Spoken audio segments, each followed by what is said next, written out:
Back at it again, baby, and we have another one with Jordan Peterson. Let's dive in. Hi, Jordan. My question is, what is the antidote towards toxic masculinity? Well, the antidote is responsible masculinity. And what does responsible mean? It means, well, if you're responsible, then you're trying to do what's honest first. So you're careful with your speech and your actions. You're careful with your speech in that you don't say things that you know to be false. And you're careful in your actions so that you don't have to lie about what you do. That's a good start. And then the next thing would be that you're capable of taking responsibility for yourself at least, so that once you're an adult, no one else has to bend over backwards to ensure that you don't unduly suffer in the world. And so that's responsibility for yourself. And then if you get halfway good at that, well then, you might think about taking on the responsibility of a family and contributing to your community and doing all those things in a harmonious manner. And that's obviously the antidote to toxic masculinity, which is not a phrase I would generally use. I just think about it as, what would you call it? I think sinful behavior is a much more accurate representation personally, but it's honesty and responsibility. And I do think about it as a function of harmony. I got that a lot from reading Jean Piaget, whose work was a psychological extension of Kant's categorical imperative, because Kant believed that you should act in a manner such that if the way you acted became a universal, that would be beneficial.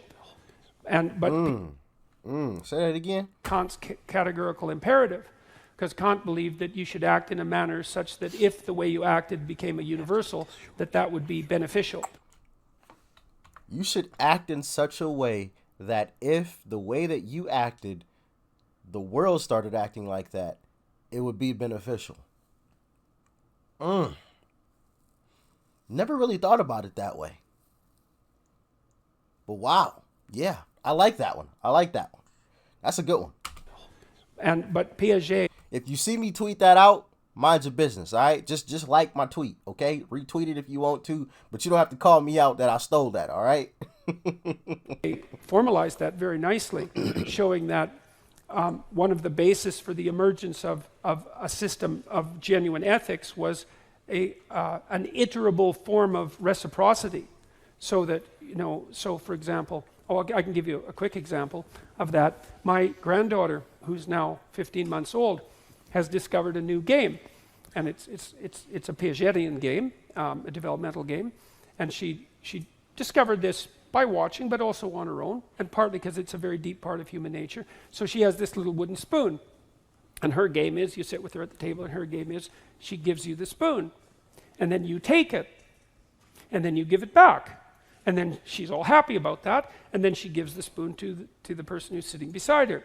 And then they give it back to her, and she's very happy about that. And so it's an amazing game because she's learned to give up something, to let go of something that she wants, and to trust someone else to return it to her, and that's what she's playing with. And then you can play with that game. It's quite fun. So, and you have to pay careful attention to her and watch how she's manifesting her emotions. And so maybe what you do is you take the spoon and you hide it under your hand.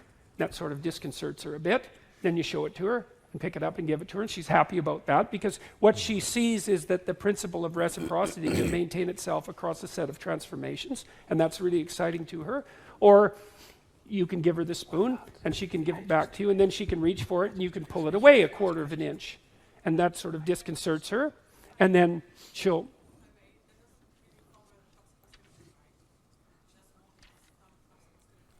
I can't hear a thing she is saying right there. You want to repeat that? I'm sorry. Oh, she didn't have the mic. I was like, yeah. I don't hear a single thing. Did my headphones mess up or something, or what? Cover really a toxic masculinity, right? Because yes, it's dealing with the principle of reciprocity. No, you just said that you have to be honest and responsible as a man. Right? Well, put it this way. When I'm giving the spoon back to my granddaughter, I'm not engaging in toxic masculinity. And that was the point that I was trying to make, is that, and this deep reciprocity and trust is part of the social contract, and it is precisely the antidote to what precisely, since we're going to pursue this, what precisely is toxic masculinity? as opposed to, say, toxic femininity or toxic humanity? What exactly are you asking me about? I really want to know what you like, how you would describe toxic masculinity. Because No, I want you to define what toxic masculinity constitutes. Since we're going to define things so carefully, let's do it. well, I think. Okay, guys, sorry, but we really have to move on. So there will be more questions later on. There will be a lot of opportunities No, to but ask maybe questions. let's if you Yeah, don't cut that off right in the middle of it. Like what?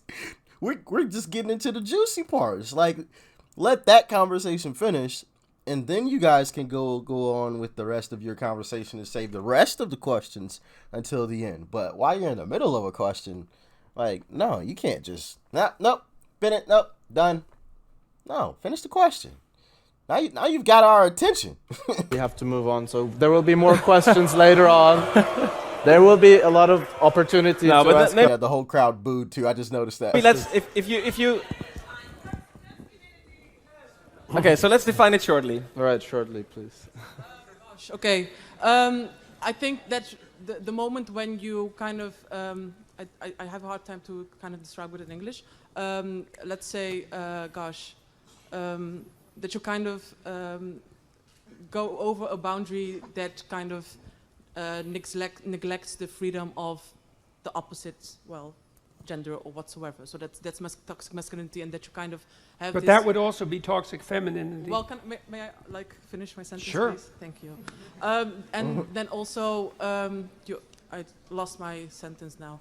But no, I will be back. I'm back. Well, in the sense that, yeah, can someone help me here in the audience? Okay, so before we move on, let me point something out. You know, Nobody's coming to save you, darling.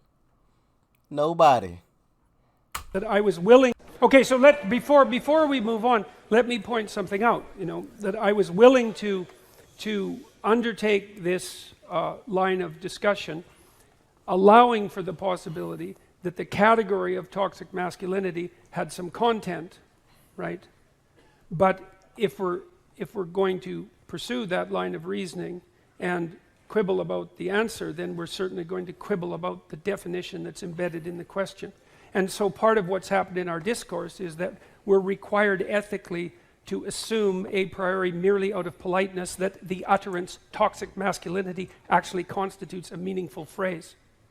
And if you push it, you find very rapidly that it doesn't, because it's very, very, very difficult to define, and definitions actually matter. And I definitely agree with that. In today's society, people just say stuff that sounds good. It's just like, wait, what are you even talking about? It's weird. But anyway. it's very, very, very difficult to define, and definitions actually matter. And so if it's a matter of transgressing against the boundaries of gender appropriate behavior, well, first of all, that indicates that there's something universal and normative about gender appropriate behavior, which is something that people who push the idea of toxic masculinity generally tend not to presume. And second, it's just as likely to happen among women as among men, in which case it's not toxic masculinity. So maybe on to the next question. Okay. Broke it down. If it's between both, then it's not toxic masculinity. We should just call it toxic humanity. If that's the case, just be a good person. You know, it's that simple. And make sure that your actions, if they were the universal, they would be good for humanity. And I think if a lot of people went through life with that mentality, a lot of this stuff wouldn't even exist. This whole I'm a victim would not work for humanity. It's not going to work. If everybody's a victim, what happens then? If everybody on planet Earth is a victim, what happens? Right. I know y'all like, yeah, that's not going to work. So make sure that your actions are good for humanity if they were the universal. I like that.